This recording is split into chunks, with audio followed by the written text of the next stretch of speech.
In this video, I'm going to show you how I turned my jungle garden into this beautifully manicured lawn, but it's been a process to get here. So let me talk through that process in this video.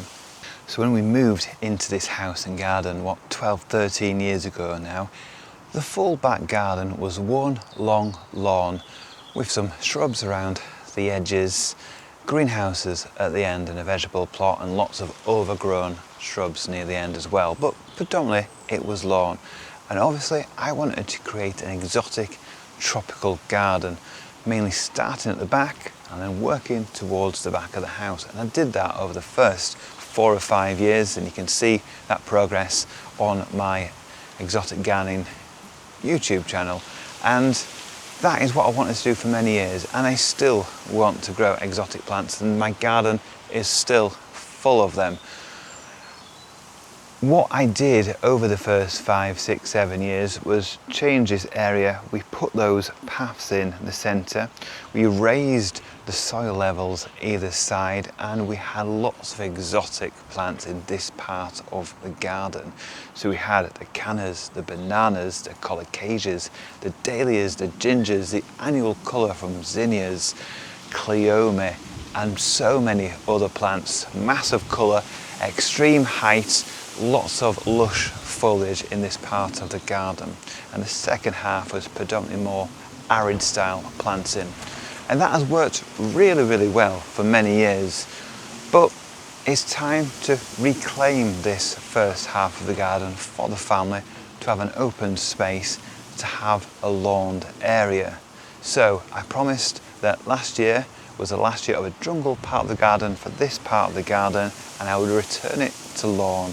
And I have made that promise, and I've done that this spring. So let me talk to you about the process of turning the jungle back to a lawned area.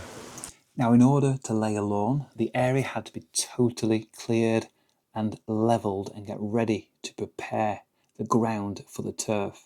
So that work started last autumn, where all the herbaceous plants were lifted. So the gingers and bananas and things like that were all potted up and kept in the greenhouse over winter. And then this spring came the job of lifting the big, heavy blue bamboo 1046, and I've documented this on previous videos. I'll do a link in the comments below. And this was a tough job, as you can see here. And digging this out made a massive hole in the ground, so this had to be filled with topsoil. The paths that went through here also had to be topsoil covered and level this area, and then finally it was ready to do the edging.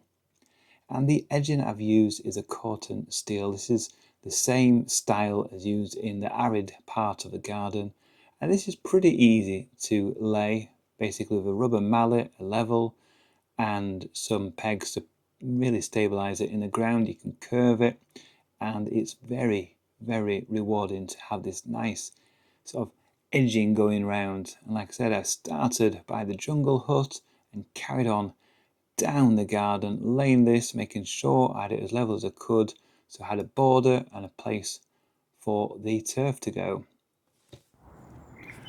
So I've got all the edging in place now, and now there's some areas which are a bit loose. I've put these metal rods down, and I'll put these in position behind the edging to secure it even more.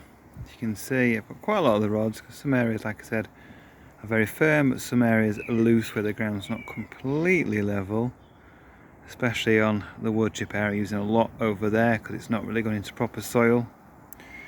But most of the way around there's not too many pegs, and this will just make it really firm. And the way it works is, you'll see down there we've got a little hole, put my finger in, and then we'll just drive these in. We've got some clips that are in this bag. You can see those clips go in the hole, and then you just hammer these straight down. And I'll do that all the way along. So I think I've got 49 pegs to hammer in. I decided to go for the cotton steel, yes, to match the second half of the garden, but I also feel it gives a good definition between the borders and the turfed area, and it really sets off the planting behind, or will do when it's fully planted up. Here I'm just adding those pegs for that extra stability where the ground is a bit looser, and this really helped with the rigidity of that. And then it came to actually leveling the area, and this little bit of video shows me doing it once, but I did this dozens of times, raking over the space, then walking over, compacting it down over and over again, especially where the big bamboo was, to make sure that it wasn't going to sink in a few weeks' time. So I did this many, many, many times indeed. So let's take a closer look at the lawn. As you can see, it's sort of a regular rectangular shape with some curves around the edges a bit. We've got wide borders on the left, which are mainly in shade. On the right hand side is a pretty straight border with all the trachycarpus trees planted out, showing their spring blooms at the moment, all that yellow flowers hanging down on pretty much all of them. And underneath, it's a bit of a mess at the moment. That's going to be where the summer colour will be added. But back to the lawn. So it's nicely kept short. Got those stripes in there, and this turf is completely weed free. So like I said, it was put down 4 weeks ago now, and it's fine to walk across and use now. It's rooted in, which is fantastic. It's done that really quickly, and it's still super green. It was watered for the first week or so at the end of April when it was very dry, but now we've had quite a lot of showers. I haven't had to water it for the last couple of weeks, and it still remained nice and green. And the edging is obviously in place. We've got that cotton steel edging going all the way round, and if we have a look at that on this side, you can see still got plants to plant out, and this is going to be the main shady bed going round. Got the fatsias there, got the bamboos behind. We have got some more trachycarpus palms as well in that area, as well as this beautiful flush on this Dixonia antarctica tree fern that's really doing well. But back to the edge and back to the lawn. It's quite neat around here,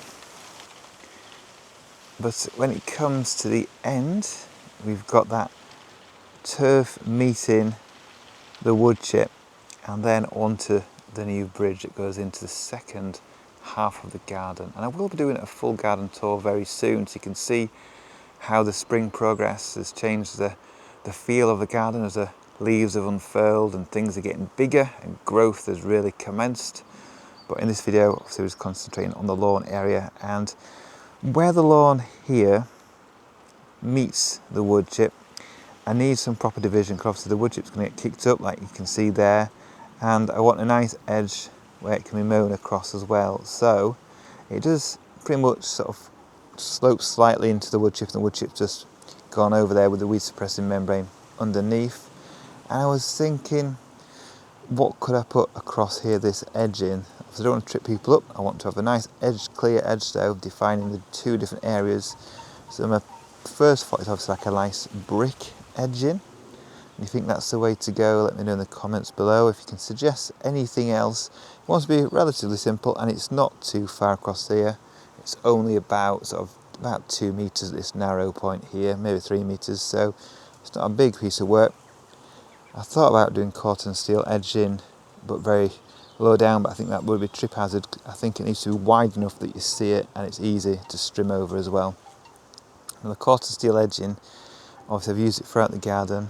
I've added it all on this path here as we get towards the bridge, and then it sort of connects to the side of the bridge and then carries on over there.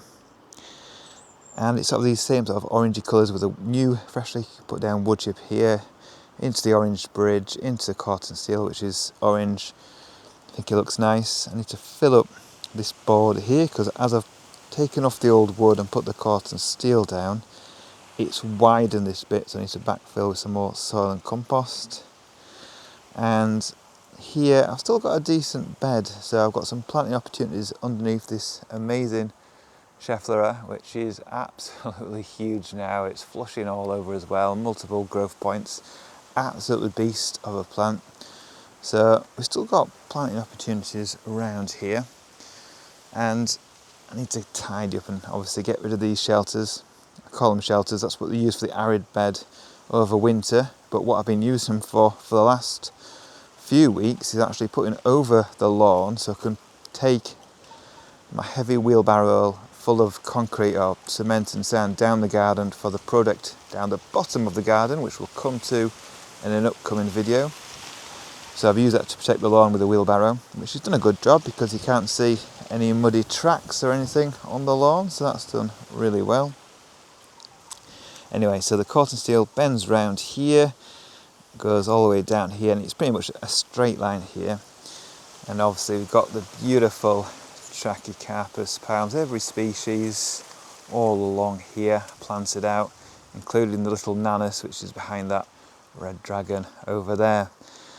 So it's a limited space here. This border is probably just over a metre wide, something like that. So it's not a huge space like we had before, but it's still big enough to have a row of colour. So I will be planting out my zinnias and some tropical foliage plants here as well. Nothing too big, because obviously this year I'll not see the palm trees, because normally they're hidden. When people come to the garden normally, over all the big bamboo, big gingers and cannas here, and these have all been hidden behind. But now they can come and see these beautiful palm trees all in a line, see the differences between them as the stars of the show, and still have that beautiful colour underneath. So that's the plan. There we are, look at all those flushes on the Schefflera there, absolutely covered in them. Beautiful plant, huge, robust Schefflera there as well. This edging was much easier than the other edging that I used further down the garden to manipulate and change. Even though it's the same cotton steel and it actually links into the old one, this one is thinner. It's 1.5 millimeters, the other one's 2 or 2.5 millimeters, so it's much easier to bend and use the pliers to connect as well. So I'd highly recommend the thinnest stuff if you've not got super strong fingers, because it is hard on the thicker stuff to manipulate to connect it. So that's the edging around there, and then we go into obviously down here where we've got the edging, and again I need some sort of divide going across here. Put an extra bit of turf there, obviously I'll square that off going across and connecting, and I need some sort of edge or some bricks or something just to go along there to divide between the wood chip. I think is pretty much needed. Here obviously we've got a bed with a blue bamboo. This is the original 1046, and the oldest one's been 10 years now. It's got the old canes, the new culms coming through there.